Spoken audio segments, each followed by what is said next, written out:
Welcome to Mineral Talks Live, the monthly live mineral webinar that brings you in-depth and in-person interviews with mineral people from around the world. Mineral Talks Live is brought to you by a joint effort among the Mineralogical and Geological Museum at Harvard University, the SMMP, and Blue Cap Productions. Tune in on the first Wednesday of every month and stay connected to your mineral world. Now, broadcasting live from beautiful Honolulu, Hawaii, the land of aloha, ukuleles, and shakas, this is Mineral Talks Live. Hi, welcome to Mineral Talks Live. Today is Wednesday, February 2nd, 2022, and we are really excited that you could be joining us today. Normally, we're broadcasting from Honolulu with me being there and Raquel being somewhere in Massachusetts and Elöise wandering around France. But for this special episode, we are all three of us broadcasting live from Tucson at the Tucson Fine Mineral Gallery. So we're really excited that you can join us today. Mineral Talks Live is the monthly mineral talk show where we sit down with curatrix, curators, collectors, dealers, artists, media people, researchers, everybody cool in the mineral collecting world. And, we've also done some lapidary and gem stuff, and we hope to do more of that. But we sit down with them and we talk to them and we get to know them and we get to learn what they do in this industry that we all love so much. So this is the most fun mineral talk show on the internet, and we're really happy that you can join us. Now, this talk show isn't one where it's just me talking to the guest and you as an audience aren't involved. You are involved via the chat and the Q&A functions, both of which you'll see at the bottom of your screen in the Zoom window. While my guests and I are talking, we generally don't read those chats, but if you have any kind of question, you can type it in there, and Raquel and Elöise are going to be checking out those chat windows, and they may interrupt occasionally and address those questions directly. If it's a general question that can wait till the end of the show, go ahead and fire it off into the Q&A section, and we will get to those at the end of the show, and we'll have our guest address those directly. Typically, 40 minutes into the show, we have a quick-fire 5 question, but we don't have this year, so I'm going to play it a little bit differently, and Bob and I are going to have a little bit of fun. Speaking of Bob is our special guest today. Now, Bob is a fantastic geologist. He has a great background you're going to learn from. He's also started a company called Geology Adventures, which is a fantastic company because it takes people who show some kind of interest in the mineral collecting world and actually takes them out in the field, educates them, and exposes them to this fantastic world that we all love so much, and there's a strong focus on children. So I can't wait till Bob tells you a little bit about that, and we get to learn a lot more about Bob's background. But first, Bob is a passionate and prolific field collector, and every year, typically at the Westward Look show, we recognize a special program that the Mineralogical Record put out called the American Mineral Heritage Award. And what that does is it awards an individual who is still living it's a lifelong accomplishment for collecting in the field and contributing to the mineral collecting world. And so we are really happy to announce that Bob is the 2022 recipient of that award. And typically at the start of this event that is, as I said, usually at the Westward Look show, we have Dr. Jean Meieran giving a special presentation. So we're going to start this episode with Dr. Jean Meieran, and as Elöise likes to call him, Pookie, giving the presentation for the 2022 recipient of the American Mineralogical Heritage Award, Bob Jackson, and then Bob and I are going to have a little sit-down interview. So I'm going to pass the camera over to Jean. Jean, take it away, my friend. Well, hello, everybody. I truly regret that I'm not able to be in Tucson now, and I probably am not going to be able to make it to Tucson this year, which will be the first time in probably 35 years where I'm not able to make the show, but circumstances dictate otherwise. But the Mineral Heritage Award goes on in spite of COVID, in spite of absences, in spite of serious accidents like the winner 2 years ago, Mike New had just prior to the awarding of his Heritage Award. This year, we are fortunate to be able to do it again, and through the miracle of electronics and Zoom and all that kind of stuff, we can get together and have a pretty nice award ceremony for Bob. Bob, of course, is distant from me right now, and I am distant from Tucson, and Tucson is distant from Bob. So it's good that we're able to get all this stuff together. If I can go to before I go to the first slide, I just want to mention that I started collecting 75 years ago now. It seems like an incredible long time. But I started basically in Norway, and this is going to be mentioned in the upcoming issue of the Min Record, which talks about field collecting. So I can actually say I actually did field collecting for a while. And one of the first specimens I picked up is this piece of pyrite I got in Norway in 1949. Wow. And it's fitting that it's pyrite because the recipient of this year's award is very, very well known for pyrite. You would think that somebody like me collects mainly gemstones and large crystals and I'll be interested in crystals like this, but pyrite is a particularly fascinating crystal form for me. So I have a number of pyrite crystals, including those from locations that Bob has collected in. But if we can go now to the slides, Brian. This is the 11th Annual American Heritage Mineral Award.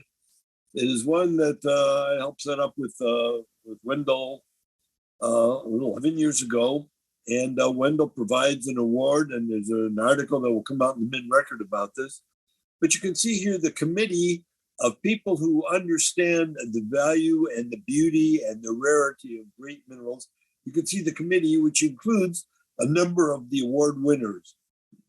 I'm proud to say that the first award went to the only member of this group that is now deceased, which happens to be Brian Svoboda's father, Ed Svoboda. Ed is one of the reasons I set up the award, because he had done such an amazing job of field collecting many, many minerals in many, many different locations.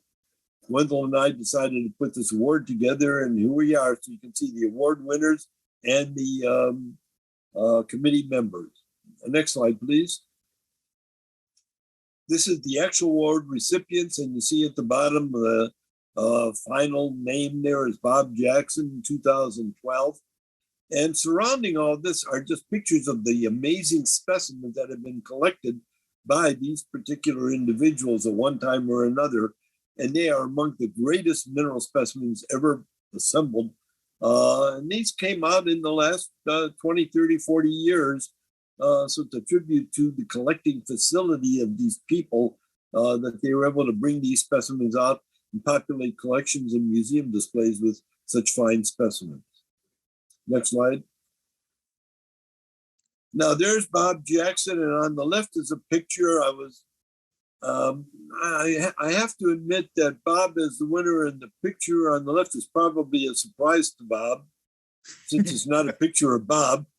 Next slide, please. It's actually last year's winner, Joe Doris. But Bob didn't have a picture of himself, and even though I cajoled him a number of times and said, I need a picture of you when you were a kid, he somehow didn't have one. So I couldn't have a picture, an exhibit, a presentation without a picture of a young Bob Jackson. So I took the freedom of substituting my own choice of a young picture. That is not Bob, that is Joe on the left.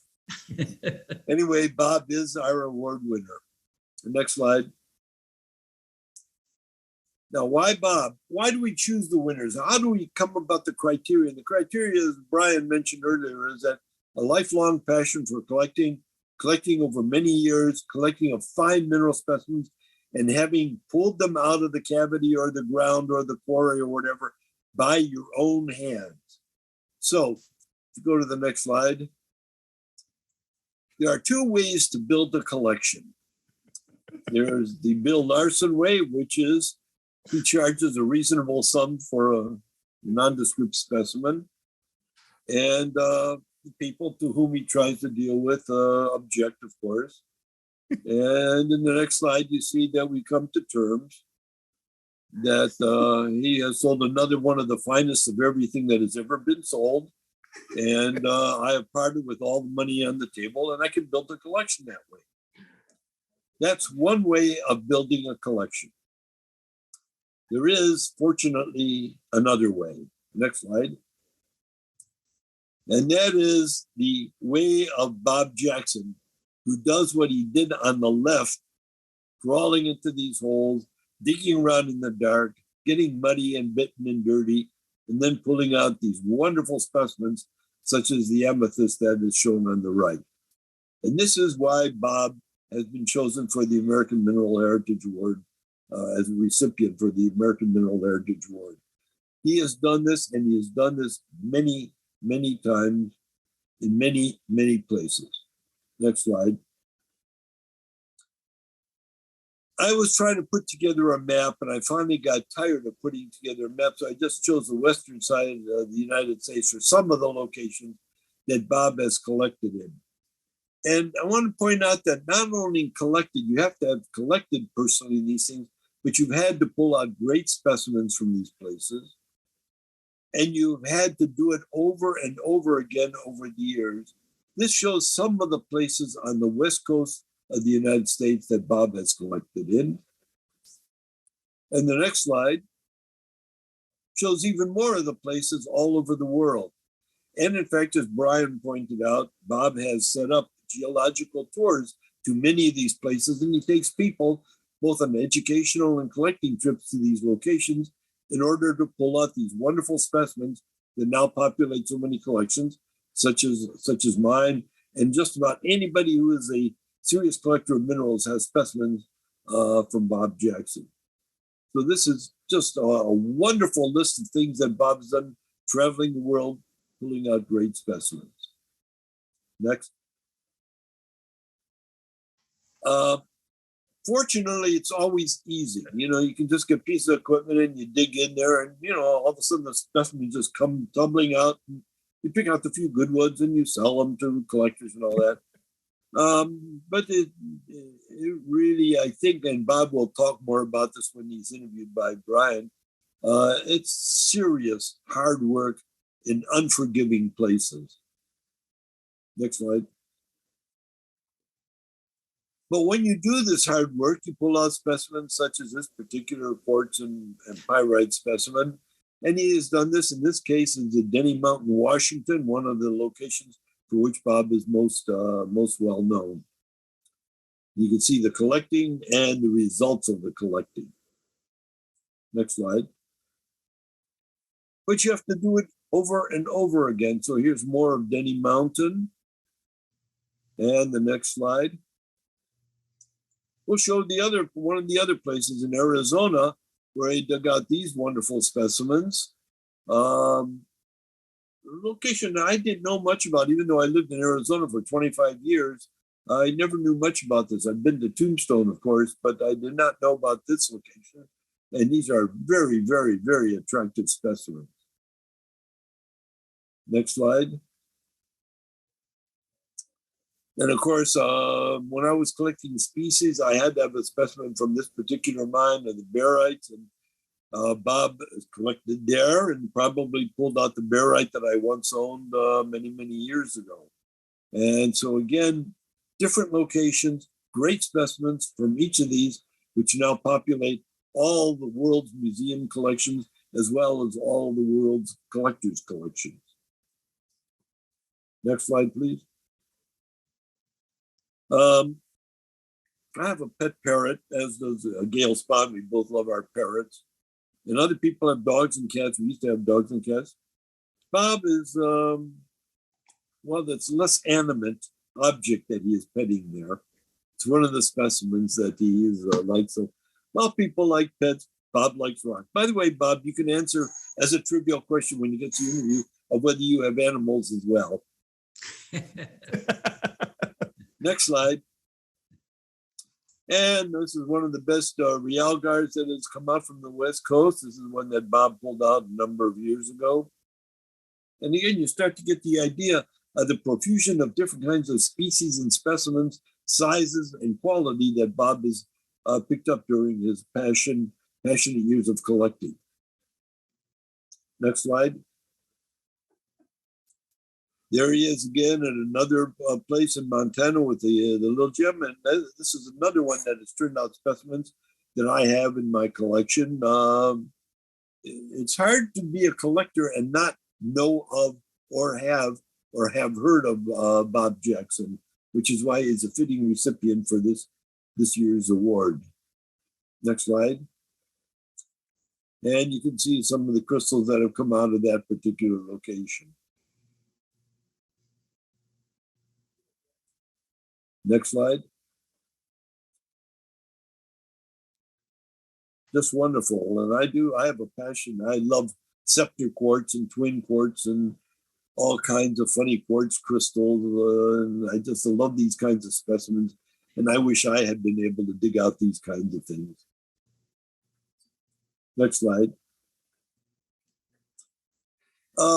Some of the specimens that Bob brought out, of course, are just really nice and they're good for collecting. Some of them are just so outstanding that they just make you look in awe at the specimen that was pulled out. Like this particular one from Washington, this quartz and pyrite. Wonderful example. Next slide.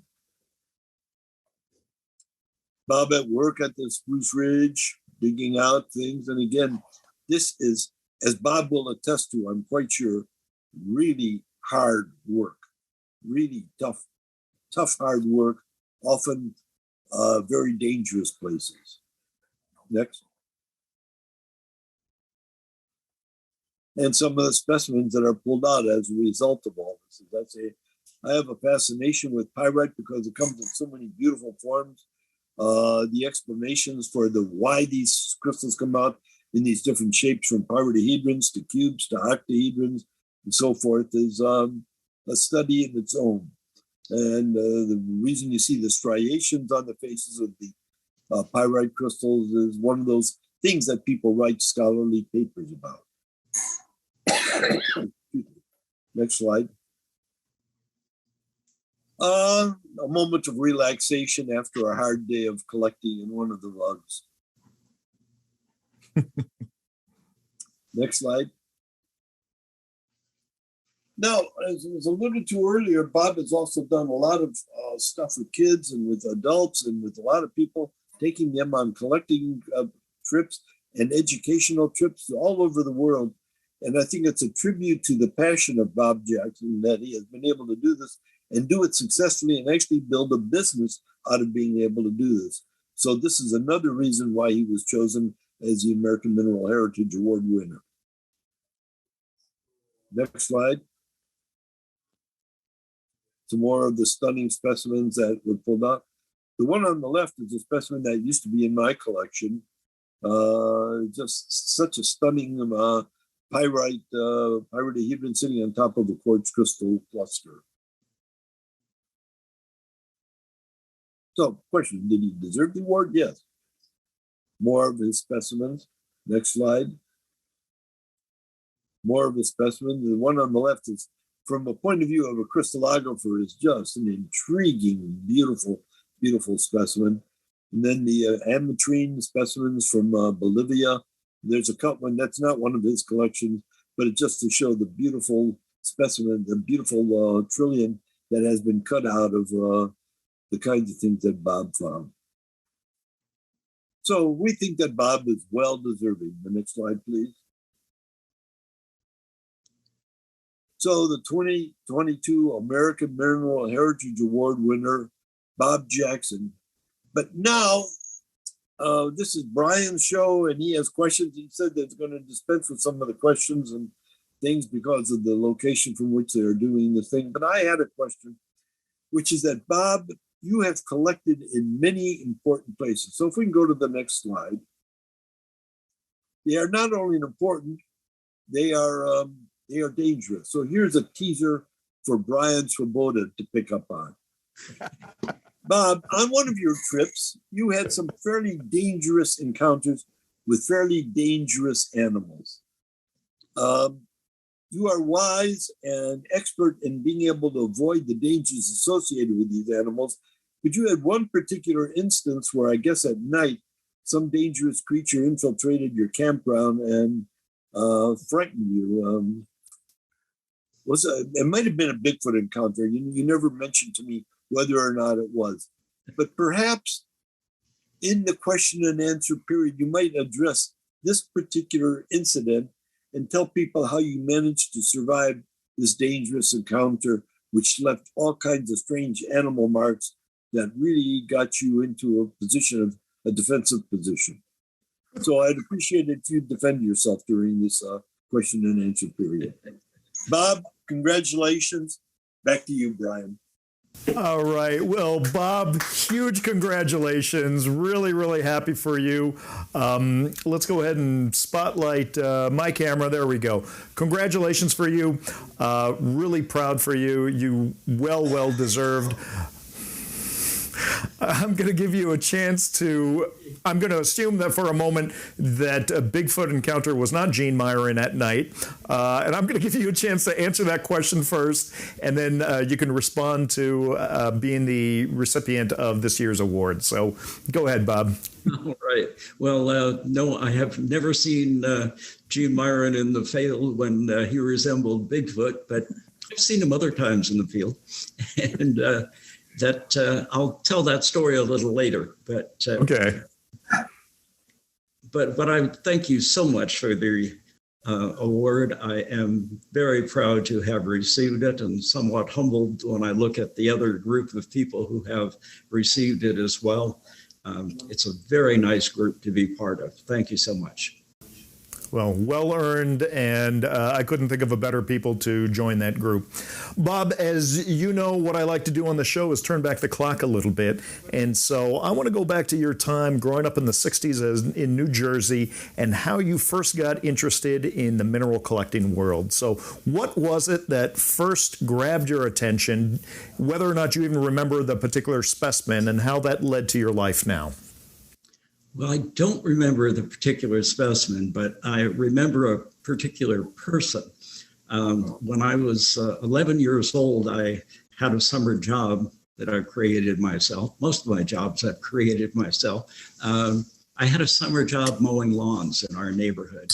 And one of my customers was Dr. Franklin, who at that time was the director of the Hayden Planetarium at the American Museum in New York. And Dr. Franklin was interested in everything, certainly every natural science. And in the course of a summer of getting to know him, he said, well, in the fall, Bob, my wife and I want to take you to the American Museum and show you some of the mineral specimens we have there. And I mean, that was just like blowing my socks off. I had no idea those kind of specimens even existed.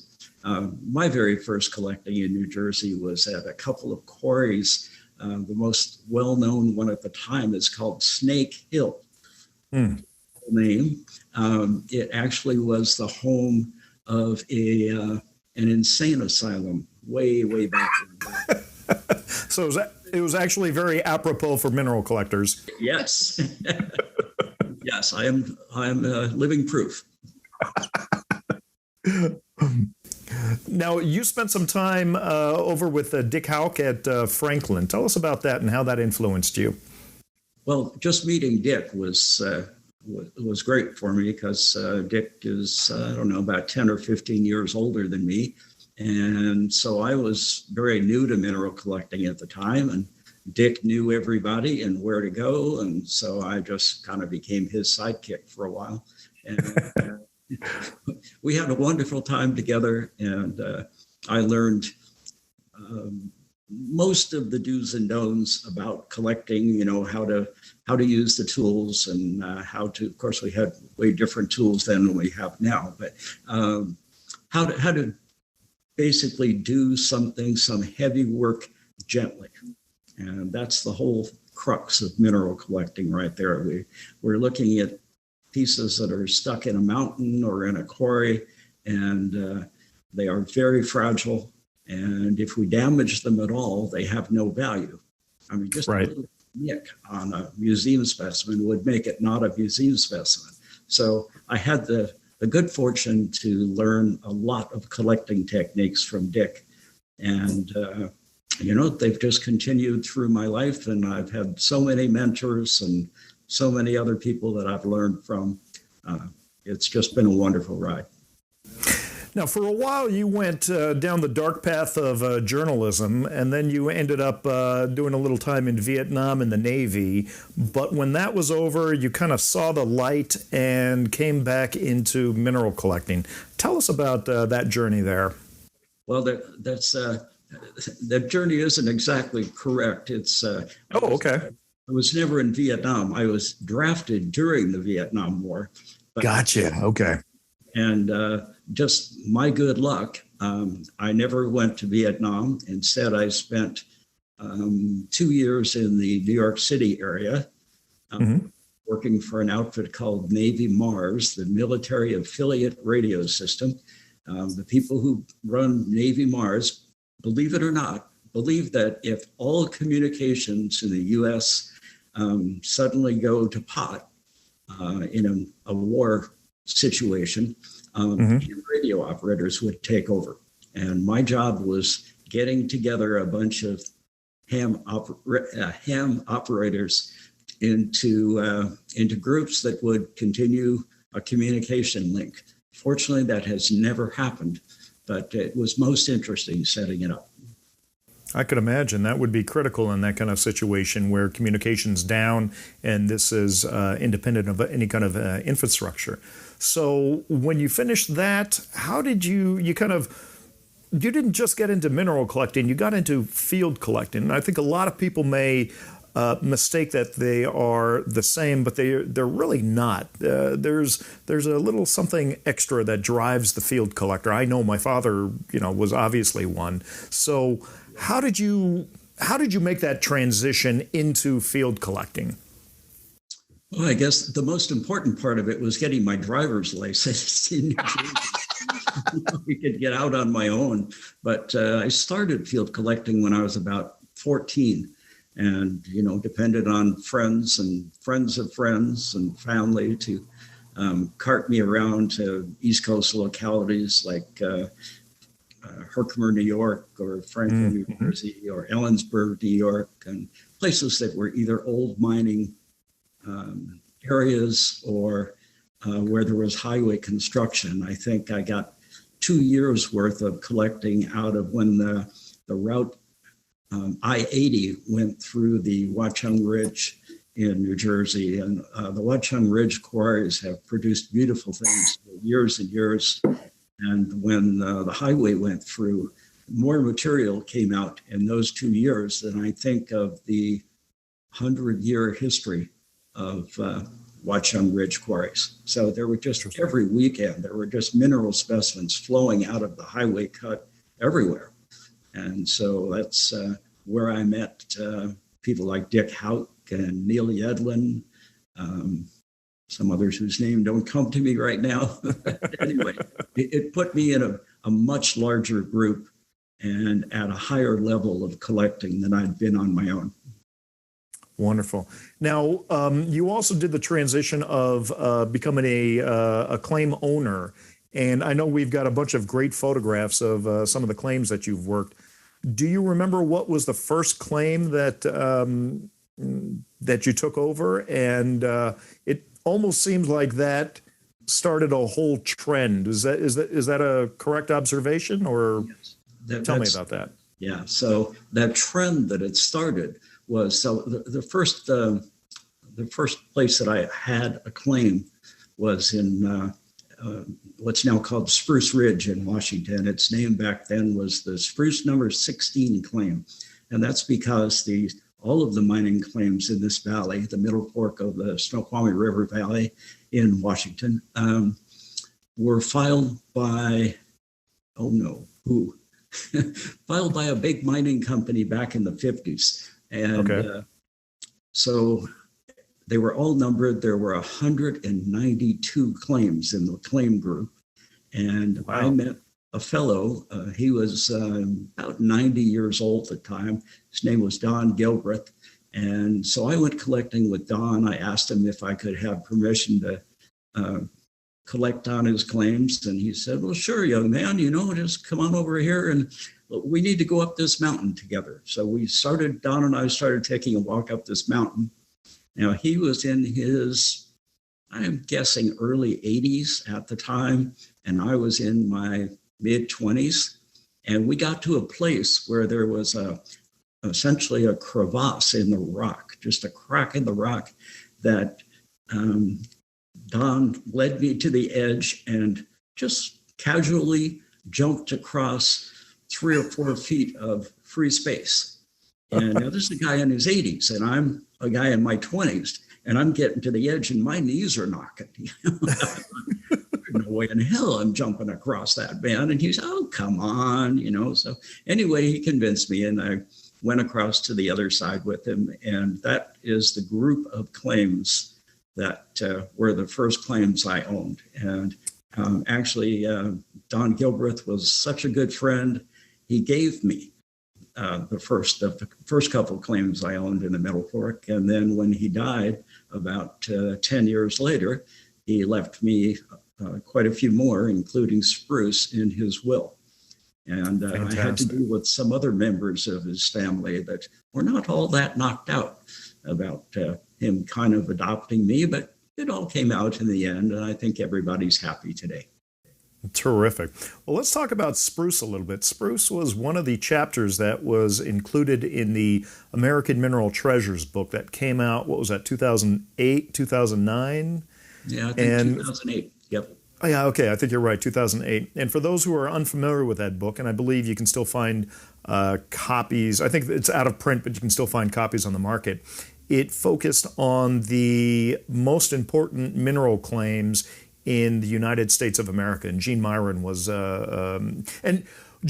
very involved with that project, and it also went hand in hand with a 2008 TGMS exhibit where all these different claims or locales that were featured in the book were also exhibited at the 2008 TGMS show.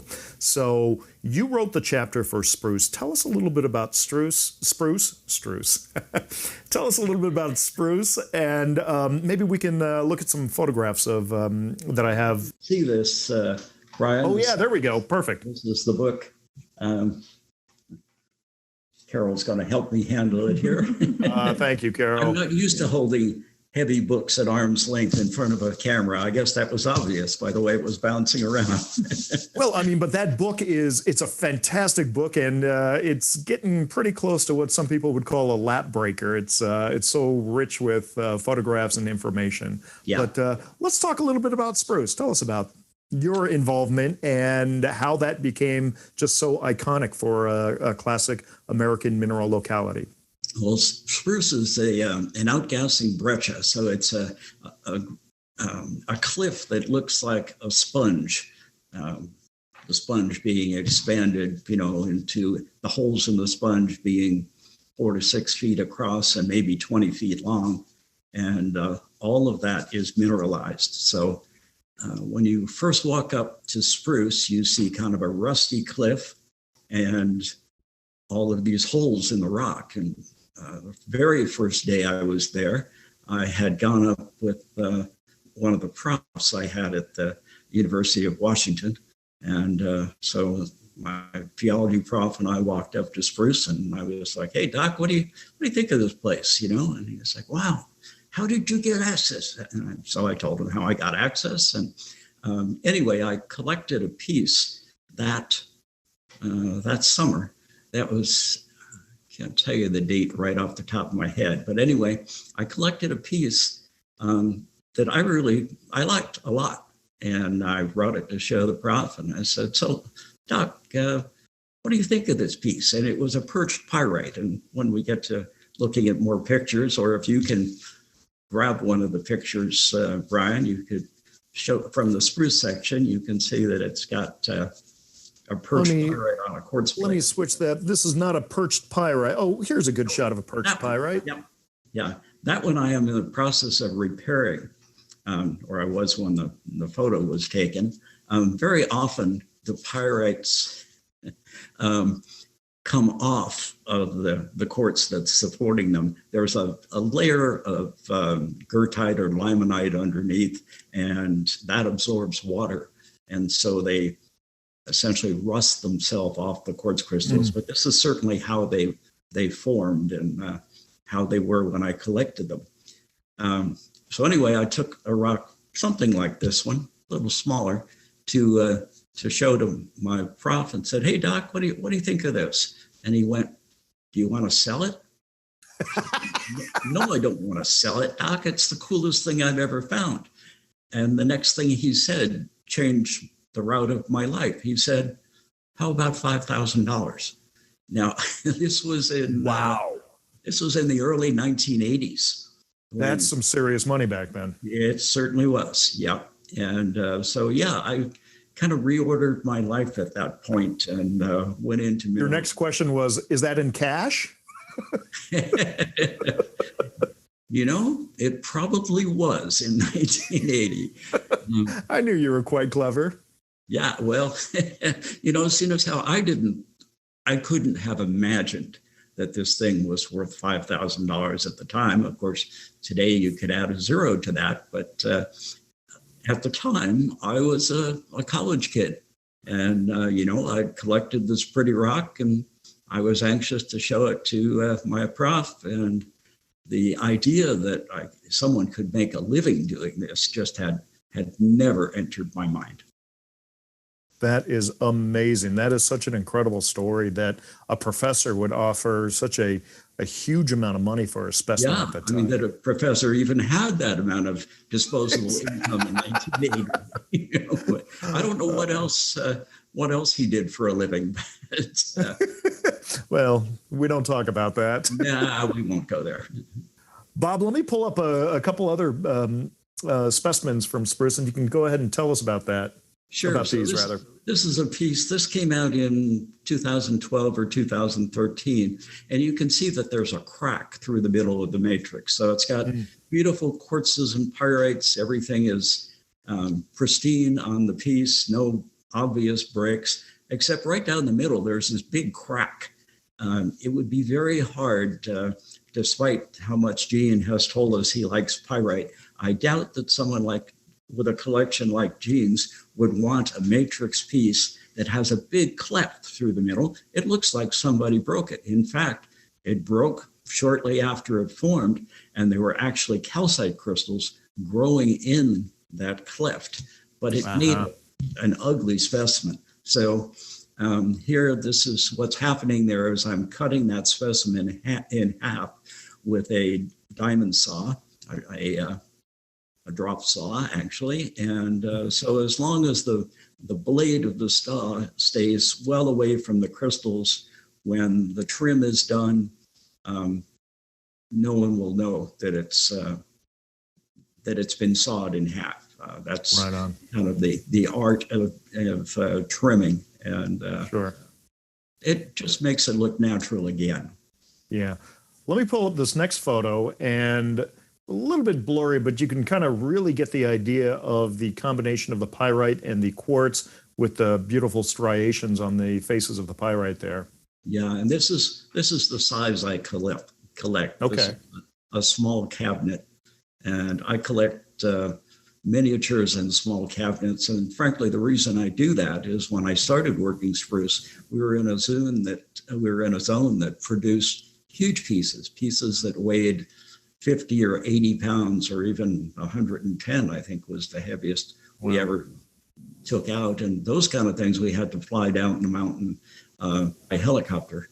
So, I prefer to collect all things this size. So this piece sits nicely in the palm of my hand. Nice. It's ideally the size I like to collect. And this is perfect all the way around. That's called a floater.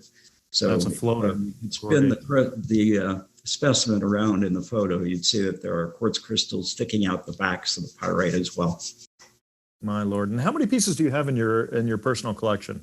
In my personal collection, I have about 200. But wow. Most of them are not spectacular like this, because I started out as a quartz collector, and I really like the mineral quartz, and it comes in so many odd forms. And the oddities are what really get my attention. So, I like scepters, and I like twins, and I like crystals that intergrow. I like inclusions. And so when I say I have a couple hundred specimens, quite a few of them have no particular value except to me. And I love that I get to do it. It's one nice thing about owning claims or owning localities. You get first pick. So although I do have to sell the specimens, the expensive ones, to make a living, the choice of which one to keep is definitely mine. Now, here you are. I assume that's you? Actually, no, that was one of my collecting partners. That's Archer McGill. I was taking the photo here. And so this is just a side look at spruce. So they're behind Archer. That's a bench that we were currently working at the time. And this was the way you got there. You put on your climbing harness and you climbed up the cliff. And let's see, the bug just off of Archer's right hip, the one that is behind him there. That was about 2 feet in diameter when we hit it, and it produced almost 1,000 pounds of quartz and pyrite clusters. Now, we don't sell things per pound, but that's a lot of specimens if you're thinking about things that'll fit in the palm of your hand. Now, how are these exposed to the outside? Are you drilling into them, or is it hand picking into them? How do you expand that vug? So the rock there is granodiorite, and we drill and blast every day.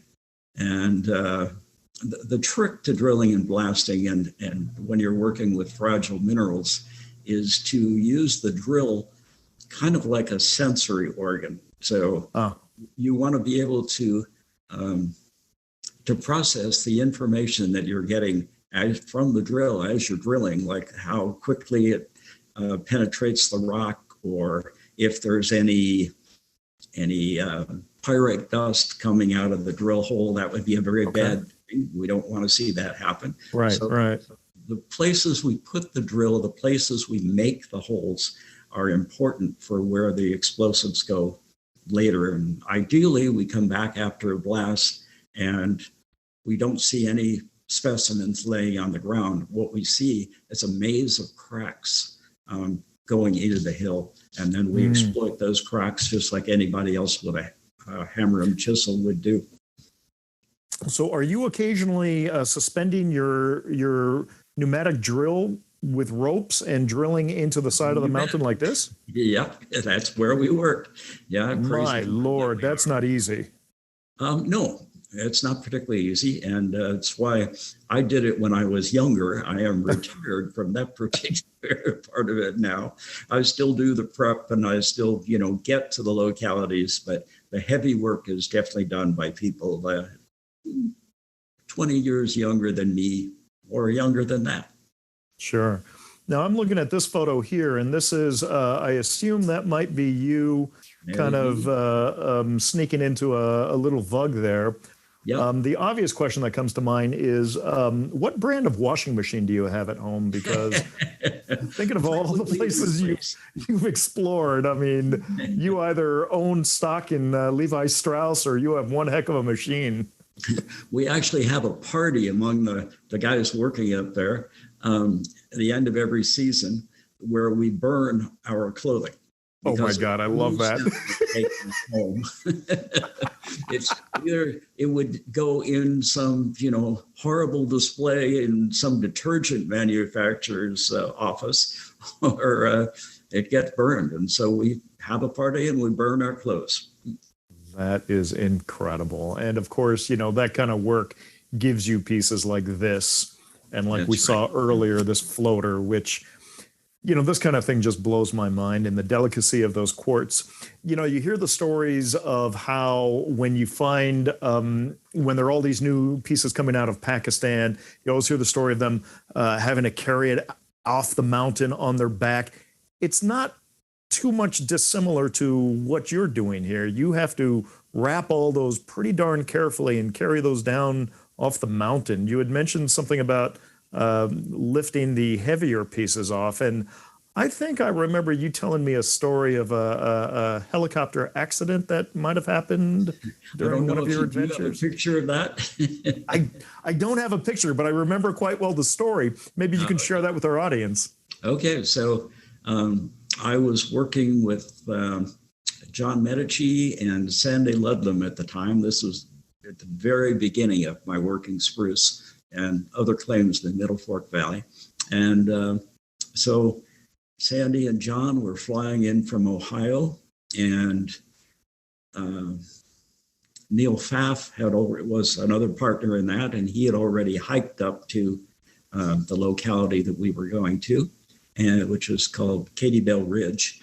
And so I picked up John and his son Jay Medici in my Volkswagen, and I drove them up the Middle Fork Road, and which is a horrible road. But anyway, we got there and delivered them to where the helicopter was going to land, which was next to a bridge. There's no place to land up next to the locality. And so the helicopter, stopped, picked them up, and they flew away. And I had asked the pilot, was he familiar with the area he was going to? And he just looked at me like I was crazy. And he said, oh, of course I am, and he had a map in his hand. And he said, you're going right here, right next to Big Heart Lake.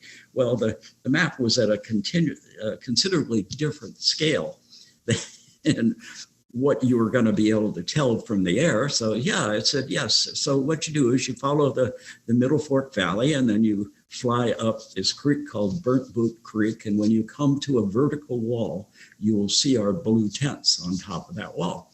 And he goes, yeah, righto, and he took off. Well, that night I got home after climbing back down the mountain and driving out of the Middle Fork. And I expected to have a phone call from the pilot saying, I dropped them off at this time and just, kind of safety stuff. But there was no phone call like that. And so I called the pilot's house and I got no answer. And that concerned me. So Carol and I discussed what to do next. I didn't have anybody that I knew that the pilot knew. So I looked up the business that the pilot worked for, and I called the Civil Air Patrol. And I told them this story, and I said, it's really curious. The guy should have been back hours ago.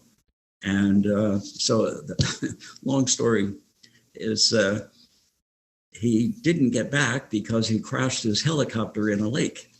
And he did a very good job of crashing, if that can make any sense to you. Falling with style. With style, yeah. It's actually called settling with power. Anyone who flies helicopters can tell you what that term means. It means you put on the brakes and you can't stop. You don't have enough power to pull back out of the descent that you've been in. And so the pilot did a very good job. He calmly said to John, John, when we hit the water, I want you to open your door and throw your son out into the water. And then I will dive in and follow him, and I'll do what I can. Well, what he could do. So after John and Jay were out of the helicopter, what the pilot did was he rolled it over as hard as he could with the power he still had, so it would crash into the lake. And it actually caught fire. So that's the picture I was hoping you have. I didn't know we were going to discuss this. If you remind me sometime, I'll send you that picture. Absolutely. I've seen the pictures. You've shared that with me. And I always thought it was just such an incredible story. And that's probably why John and Jay just focused on Herkimer after that. Could be. A lot safer, no helicopters involved. Exactly. Bob, let's take a look at some of these other photographs that you've sent me. I'm going to start with this cute little guy here. And I think anyone who's familiar with any kind of animals anywhere knows where this guy, what continent this guy's from. Yeah. Well, these guys, when we were working in Australia, I dug in Australia just about every winter, North American winter, because, there's snow in the mountains here. So I wanted to work somewhere else. So I started going to Australia. I think our first trip was in '89. And for the next 10 or 15 years, I was in Australia at least once a year. And it was always in late November or December or January, when the Northwest was not a good place to be collecting, but there were good things to be found in Australia. Can you go to the next one? So in Australia, we worked at a place called Meieran. Meieran is in the state of Victoria, and it's what we were digging in was clay, and this clay was derived from a rhyolite flow of volcanic rock that is full of holes and readily weathers to clay. So this was looking down into one of the holes we dug by hand. So the Meieran is in a wildlife preserve, and so you can't use any power tools. And so every year when we went there, we started a new hole, and this hole, I believe, was 23 feet deep.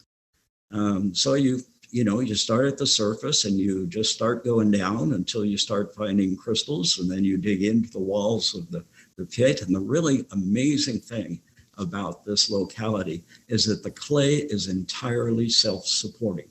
In the 15 or 18 years I worked there, I never saw a collapse in the clay zone. So you can see this ladder goes down 20 feet, and as you walk around the walls of the pit, there are like passages going off the side, and those were following bugs. So interesting. I've got a couple of specimens here I'll show you. Oh yeah, let's do that. Let's cut back to your cameras. You can show us the specimens live. Okay. So all right. Carol is going to hold one up here. These are smoky quartz crystals on rhyolite. Carol, can you move that a little bit closer to the center of the frame? Yeah, there we go. All right, I'll get out of the frame. Oh no, this is perfect. We can see your smiling face and the beautiful specimen. All right, so the matrix, the rhyolite matrix, is covered with clear druzy quartz crystals. So these things are incredibly sparkly. When you find them, they're totally covered in mud, and so you can tell by the texture of the rock that what's going to be inside, but you don't get to see them when you're collecting. So here's another one. Smokies are a little bigger. The smokies in this grouping are a little more than an inch long, but they often form these groups where they are perched right on top of a piece of rhyolite. So a spectacular place to collect. And I love the wildlife in Australia. So, we see koalas in the trees. My strangest bit of wildlife encounter there at Meieran was, so I'm always working with a friend, and we dig the holes with hand tools, and then we have a hand windlass that we build in place, and we use that to raise the buckets of dirt that are, the worthless product. And then before we leave, we have to fill in the holes again because it is a wildlife preserve. So anyway, I'm digging a hole one day and something goes plop right beside me. And I look around and it's a wallaby. No. This wallaby was hopping across the ground surface and just didn't notice that there was a hole. And so, okay, I'm in a 20-foot deep hole and I have a wallaby for company. What do I do? And I had no idea what to do. So I had a gunny sack, and I thought maybe if I was quick, I could just put the gunny sack over the wallaby's head and haul it up the ladder. But wallabies didn't want to be caught or this particular one. At any rate, I only met one. I saw lots, but anyway, this was the only one whose acquaintance I met. And so every time I would advance toward the wallaby would jump over my head. And if we had a video of this, the wildlife channels would love it. But no, this happened in the bottom of a hole in Australia. There's no video. That would have played back perfectly with the Benny Hill theme. Dun, dun, dun, dun, dun. Fantastic. Now, correct me if I'm wrong, Bob, but this specimen that I have up on the screen is one of the specimens that you dug out there. Maybe we can highlight my screen.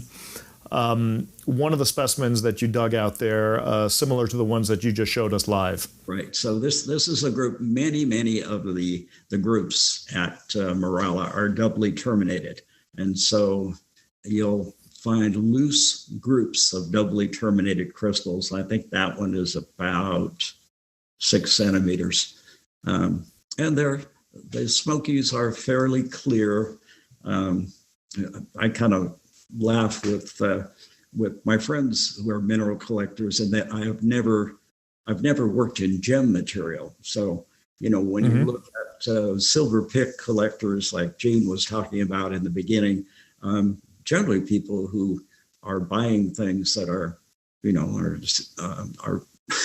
buying expensive minerals, they're buying gem minerals, or they're buying gold. Right. I collect quartz crystals, the most common mineral on Earth. So I really didn't think I would ever get to the point where my name would be known widely. But that's how it worked out. And, along the way, I had many incredible adventures. I've been all around the world collecting rocks, and it's been great fun. Well, you have truly been blessed with that, and all of us have been blessed with what you've pulled out. I know that we have a lot more photos and a lot more photos of specimens that you sent us. We are kind of starting to run out of time, but before we go, I wanted to make sure that there was a chance for you to talk a little bit about Geology Adventures, why you started that, what it does, and how it gives back to the community, because I think it's a very important thing. In the meantime, a lot of the viewers, you may see that a window has popped up, and these are the 5 questions. And Bob, if you see that window, or Carol, if you see that, you can go ahead and close it. You're not supposed to look at those questions, really. We'll ask that towards the end of the interview. But Bob, why don't you tell us a little bit about Geology Adventure? Sure. Well, when I met my wife, Carol, long before she was my wife, she was an elementary school teacher. And we both like kids. And so she asked me early on if I would come into class with her and just talk a little bit, like I'm talking a little bit with you guys, if I would talk a little bit about mineral collecting and maybe bring some crystal samples with me. Well, when you mine a place like Spruce or even Meieran, you have thousands of quartz crystals just everywhere, they're part of your life. So I started doing classes, and the basis of the classes was teaching kids to identify minerals. And being a commercial collector, I have zillions of minerals just laying around that I don't have a particular need for at the time. And so we started having kids identify minerals that I could give them a specimen of. And so kids would sit in pods of 6 in a 3rd or 5th grade class, and I would hand out a selection of quartz crystals or calcite crystals or, common minerals, and say, okay, guys, so when you can tell me the name of these minerals using these tests, and we did hardness, streak, and cleavage were the 3 tests we used. Okay. When you can tell me the name of the minerals, you can keep them. Wow. Incentivized. I ended up doing an adult class based on the same thing, because I had so many parents call me after their kids had been in my class and say, we want to do this. We want to go to the places that you showed the kids slides of, So that was how the company was born. And when it started, I think the first year, maybe I did 4 trips, all in the Seattle area. And I am retired now, by the way, from Geology Adventures. But by the time I did the last trips in probably 2018, 2019, something around there. Okay, not that long ago. Yeah. No, I was taking a couple thousand people in small groups to any place I was working. And I had one group of fans, customers, who we called the Explorers Group. And what was different in the way they worked with me was that they went to me with places I was prospecting. So the explorers group went to places where, nobody had really found anything of importance yet, but I was pretty sure that the geology was right to develop a locality there. And so they were the guinea pigs, and they came along, and sometimes I drilled and blasted in these places. Sometimes we worked with hand tools. Sometimes we had an excavator, like any commercial mineral dealer does. But the idea was to send my guests home with pieces they would appreciate. And I have a lot of people who still talk about this, even though I'm not doing it.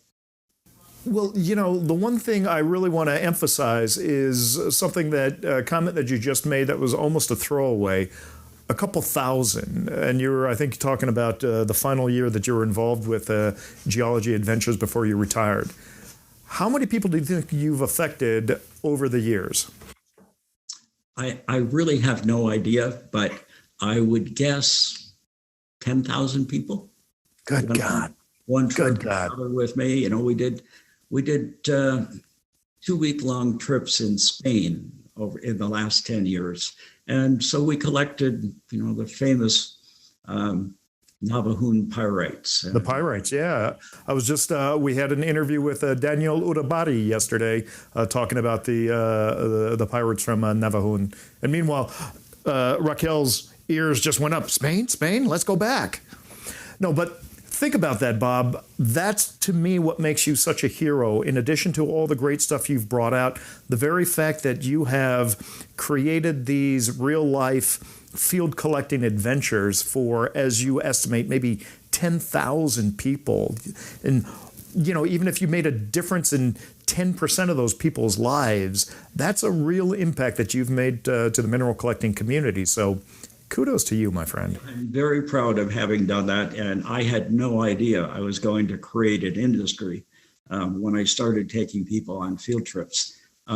What the main thing that happened was that the internet came along at the beginning, probably the first 5 or 6 years of Geology Adventures. People knew about me because I sent them a mailer. And, way back when. Think about that today, right? So exactly. So Carol has just put a specimen from spruce in front of me. And, okay. Yeah, if you would, we'll bring you down a little bit. Can you look at that? This is a good one.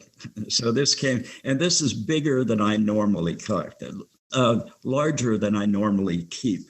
But this was such a spectacular piece with how both the quartzes and the pyrites are pristine. And I don't know if you can see, but like in this crystal here and in that crystal there are pyrite inclusions as well inside the quartz crystal. So as this piece was forming, it was there were little pyrite crystals falling through the liquor, the hydrothermal fluid, and attaching to already quartz crystals, already formed quartz crystals, or sometimes just settling on the top of a quartz crystal, and then the quartz crystal continued growing and encapsulated the pyrites. So this is, these things are definitely some of my favorite things I've ever collected.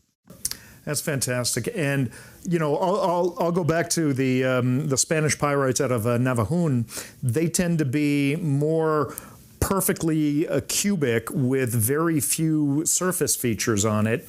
And the pyrites from spruce there, they tend to be, to my eye, they tend to be a little bit more rounded on the edges with the striations on it. But you also have that association with quartz. And you take something simple like pyrite, and I think it speaks to the general public because you see it almost as a perfect cube, and you can understand that, and you realize that, wow, that perfect cube was created in nature.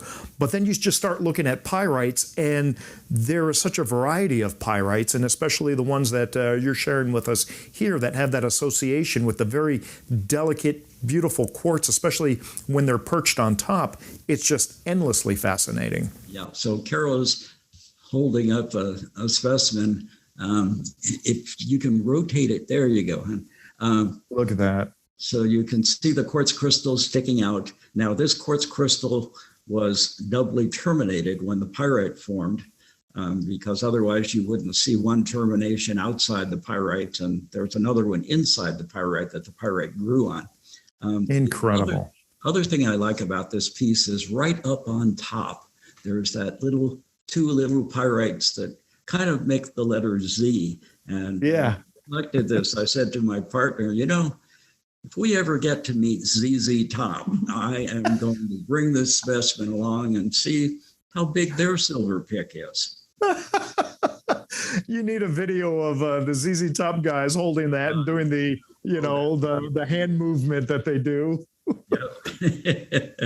So Bryan, here's another. This is a fluorite crystals on quartz epimorphs after calcite. And this came from Tucson, Arizona. This was a deposit I found. Actually, a rancher took me on his property. Somebody I met at Tucson, just, not having anything to do with minerals. And we just got to talking. And he said, when I was doing some bulldozing to put in a stock tank up on my 6,000 acres, we hit a seam of a purple mineral. Somebody told me it was fluorite. And I said, oh, yeah, I'd be happy to come up sometime. So I went up to look. I had, as I often did in those days when I traveled, I just happened to have some dynamite with me. And the good old days when we just had that in the back of the car. Yeah. And anyway, so that material, when I put in the first couple of shots, I could see that obviously it wasn't amethyst, it was fluorite. And right. The first couple of pieces, they look kind of like driveway rock. Carol's going to hold up another one here. I mean, okay. This is definitely not a mineral specimen. So I was blasting into a seam that had little tiny quartz crystals, mostly Jersey quartz, no color to them. It did have a little bit of purple coloration where the pyrite had actually indurated, had saturated the rock. And so anyway, this is the kind of stuff we found after the first couple of blasts. And so my collecting partner, Bruce, and I spent, I don't know, not much time, 3 or 4 days there. And we came up with a lot of stuff that looked like what Carol just held up. And I got a couple little bugs that had pretty little fluorite crystals sitting on bright white quartz epimorphs after pyrite. So you have a sparkly white surface with these pretty little purple fluorites perched out. And I'm really talking little, half inch at the largest. And so that's what we had found. And I wanted to work the area more, and I knew I was going to have to bring in heavy equipment. And in order to do that, I would have to landscape the area and, make sure there wasn't any, I can't say that there was a stream there that would have, it would have had sediment in it, but it does rain hard in Arizona from time to time. Sure. And so anyway, I built a rock wall around this area, and I built the rock wall with that material that Carol had helped. Just neat, ugly chalcedony with a little bit of purple showing through. And so I got home, and I had taken some of that kind of ugly material with me just to kind of see what I could clean out of it, or maybe it would be lapidary material. There's a lot of different ways to sell rocks. So anyway, a couple of the pieces that I took home, I put them in acid, and much to my surprise, the masses of rock held these, once the limestone was gone, they held these beautiful epimorphs that become very delicate specimens. Carol's holding. Wow. There. So they have the negative shape of the original calcite rhombohedron inside. And then that's fantastic. Yeah. And so just by putting those in acid, you got these fabulous treasures off things that you almost considered waste rock at the beginning. Absolutely. Yes. The stuff that I built the rock wall out of, I came back. How quickly did you tear that rock wall down? Home by yellow freight. It probably took us 2 years to process all that stuff. So Carl's just going to show you several of these. Oh, these are incredible. And I love that this is from Tombstone, which is not far away from where we are here in Tucson right now. No, it's just outside of Tucson. In fact, it's directly across the mountain, the first mountain to the east of Tombstone. There's an airport there. And if you were to walk from the airport over the first mountain, you would be at this place, which is... There it goes. And you have to pass through Tombstone to get to Bisbee from here. So, hey, you can go collect fluorite, go see the OK Corral, and then hit Bisbee. What a great trip. So Carol will show you one now that's this is a little paler color, but it's got wondrous form. This is a negative acute rhombohedron. So it's... Carol, could you move that a little bit closer into the frame? There we go. Okay. Beautiful. Yeah. So, and I love these epimorphs. They're so interesting. Oh, they are. And they're so lightweight. You know, there's, I've got a specimen here that's, it's almost a square foot. And it has pyrite crystals all over it. But the whole thing weighs 17 ounces. No, I don't have. I'm sorry. It's here on my table. Fluorite. Did I not say fluorite? You said pyrite. Oh, no, I'm confused. Oh, no. No, it's pyrite, quartz, fluorite. It's all fantastic. Common minerals, you know. Hey, Bob, we are starting to kind of run out of time, so I'm going to go ahead and I'm going to fire off the quick fire of 5 questions. So the way this works is I've got 5 questions I'm going to ask you. Each question has 2 answers, and you have to tell me what your gut reaction is in terms of which answer you resonate with most strongly. Now, the audience has already answered this. They're guessing what you're going to say. All of your answers are correct. We're just going to see how the viewers are doing. Are you ready for this? You bet. Okay. Question number 1. Favorite outdoor place, up high in the mountains or down by the beach? Up high in the mountains. Up high in the mountains.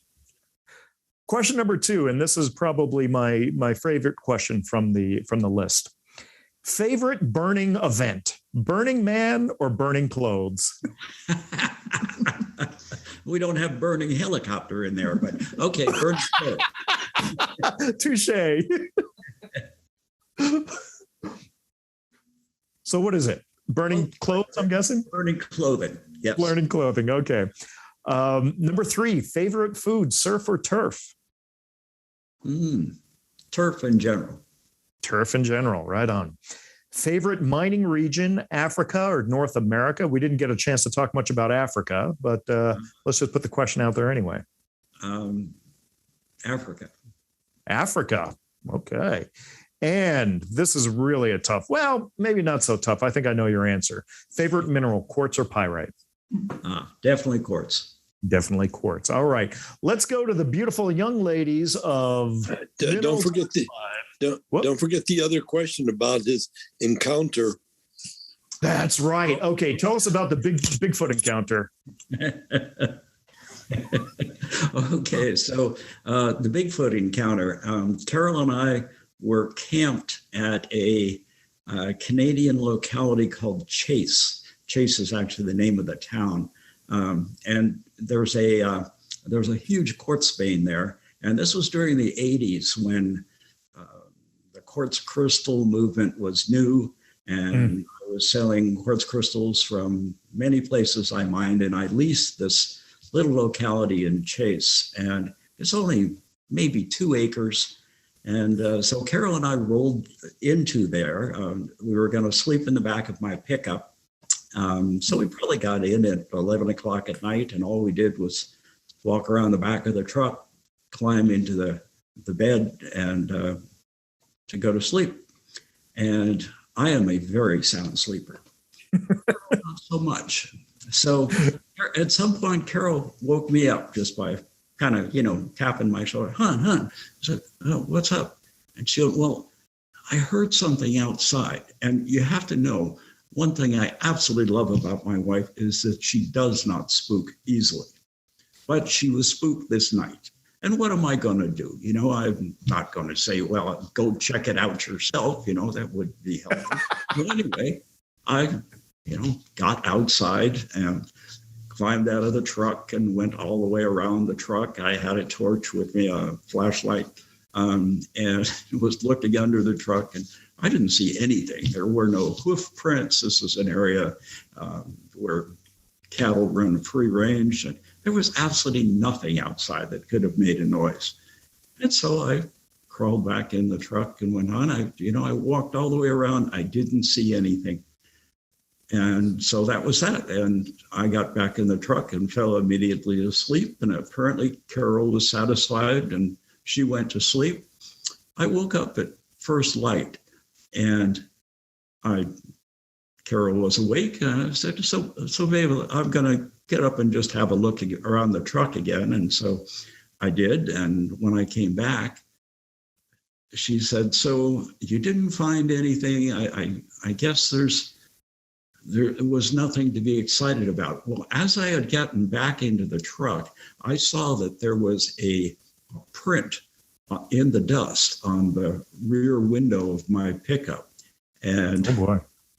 I looked at it, and it looked for all the world that it had been made by a foot of I don't know what, a giant bird, maybe like a crow's foot, only this big. And this was in the dust on my window. And now I got spooked. I'm spooked now.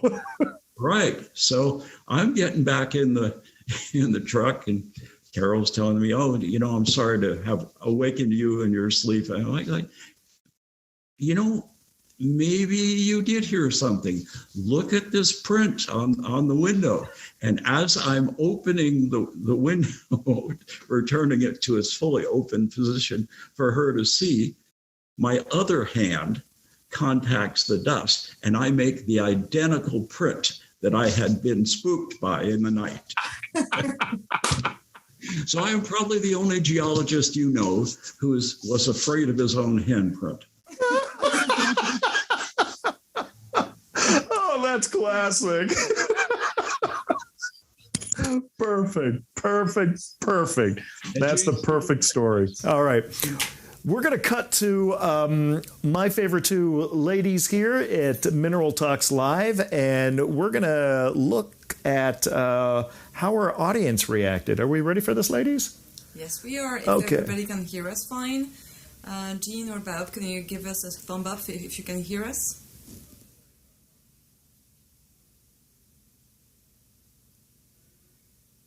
Okay. Bob, can you hear us?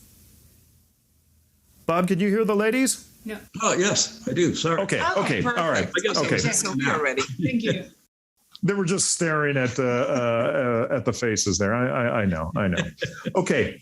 Question number one was favorite outdoor place up high in the mountains or by the beach? Bob predictably said up high in the mountains. Ladies, what did the audience say? 97% up high in the mountains. So yes. Bing. Fantastic. Okay. Question number two, potentially the most difficult question. Favorite burning event, Burning Man or Burning Clothes? People listen carefully to the interview. Burning clothes. Burning clothes. They got it. I love it. Favorite food, surf or turf? Bob went with turf. Turf, indeed. Turf, indeed. And so everyone is looking for that, the monster handprint to cook over the barbecue here. Favorite mining region, Africa or North America? What did our audience say? Well, I think we got a bit sidetracked here by the good stories of Spruce Springs as well. So a lot of people answered North America. Yeah, I would have gone with North America as well. But Bob, we're going to have you back for an extended interview to talk about Africa. All right. Sounds good. Final question, favorite mineral, quartz or pyrite? That's tough, but I think if anyone paid attention, they would have gotten Again, it. people paid a lot of attention to the interview and they answered quartz mostly. So good one, viewers. Thanks for staying with us. I know it was a bit difficult to hear Bob sometimes, so thanks for your comprehension and thanks for following the interview. Perfect. Okay, and where are we? Do we have Q&A questions? Yes. We have a few questions. Okay, I'm going to let the ladies run the Q&A. So take it away. Jean, actually, the first question is to you.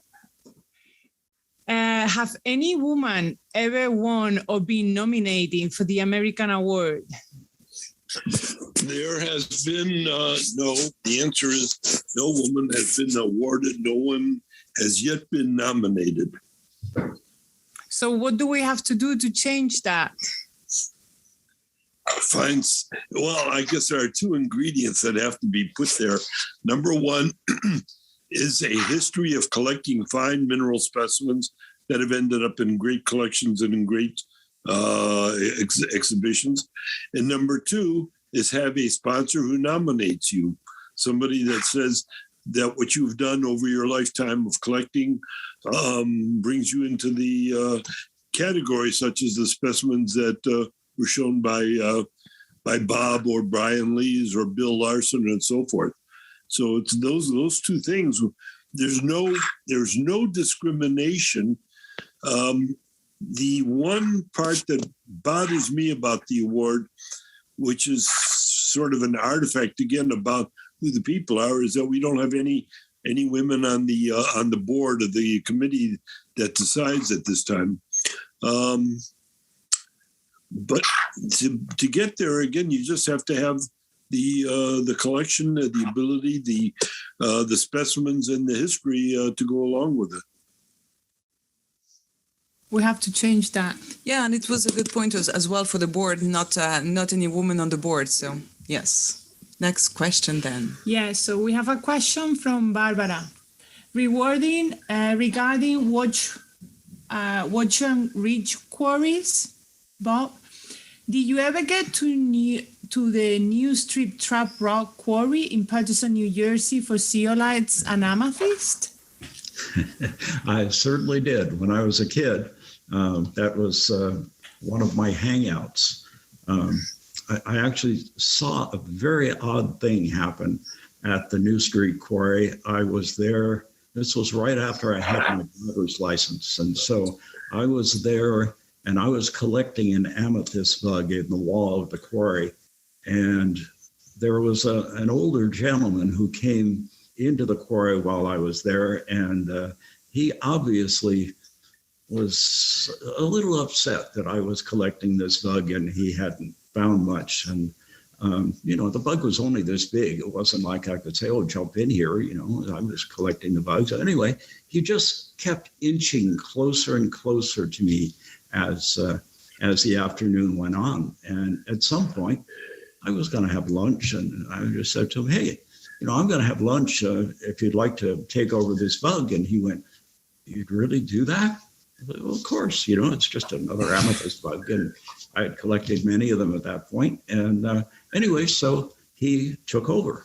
And shortly thereafter, another guy came into the quarry, and the guy who I talked to knew the second guy. And the second guy settled into a place along the wall of the quarry that was under an overhang. So there was a projecting rock above him. And when he did that, I walked over and I said to the guy, I'm sure you've collected a lot more than I have, but I don't think I would collect underneath that overhanging rock because we're vibrating the quarry walls. And back then they were blasting weekly at the New Street Quarry. And anyway, long story short, or shorter, before I left that day, that rock fell and seriously injured the gentleman who had crawled under. Oh, no. Certainly gave me pause forever. I mean, you're tempted so many times when you're in the field of oh, maybe I'll just take a little more rock off here. And particularly now that we work with things like diamond chainsaws, where we can basically decompose the rock and move into the mountain.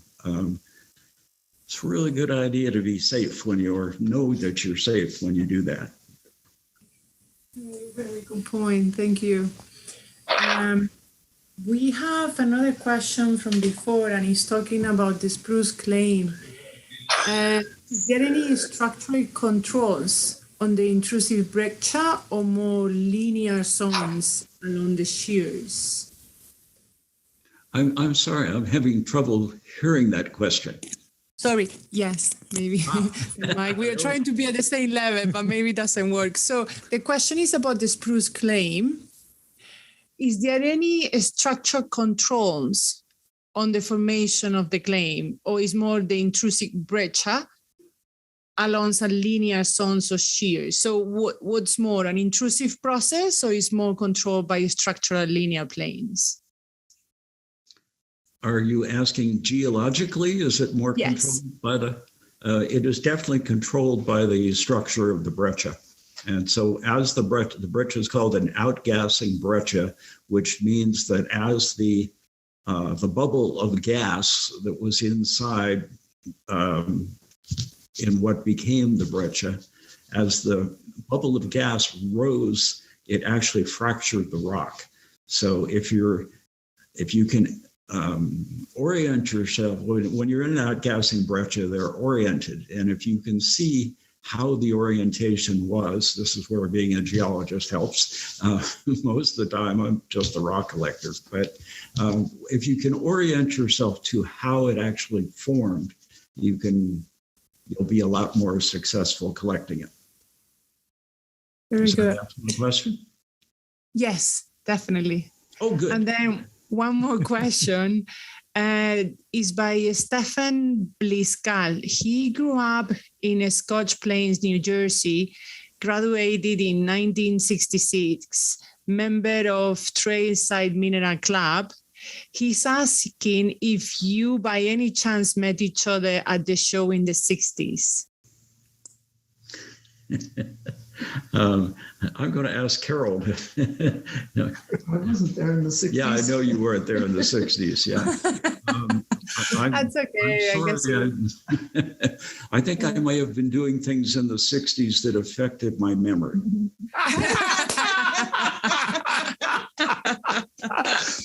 And there we have it. It's permanently recorded, a confession. And Brian, I think that's my door. Perfect. Well, Bob, that's going to bring it to the end of the show. I'm going to ask one more request. Feel free to politely deny if you don't feel like it. But I know that you are a fixture usually at the mineral shows. Of course, COVID being the exception the last couple of years. But by your side, whenever I see you at the mineral shows, there's also Carol, and she's been so instrumental in helping for this interview. I would love to get her on the camera just so that everyone can say hi to her. I have to tell you, Carol is very camera shy, but she's coming. Here she is. She's saying, "Move over, honey." All right. Thank you so much, Bob, Carol, for your for agreeing to be on the program. Bob, congratulations again on being the 2022 recipient of the American Mineral Heritage Award. That's a very proud accomplishment, and it's very, as everybody can see now, it's very, very well deserved. For all of you viewers out there, thank you so much for tuning in to this special edition of Mineral Talks Live. Oh, I'm actually going to end the show with this camera angle. Thank you all for tuning in today. If you're coming to Tucson, be safe. Look forward to seeing you here, and we will see you again early March, the first Wednesday of March, our next show. Our next show. All right, take care, everyone. Good to see you here. Good to be in Tucson.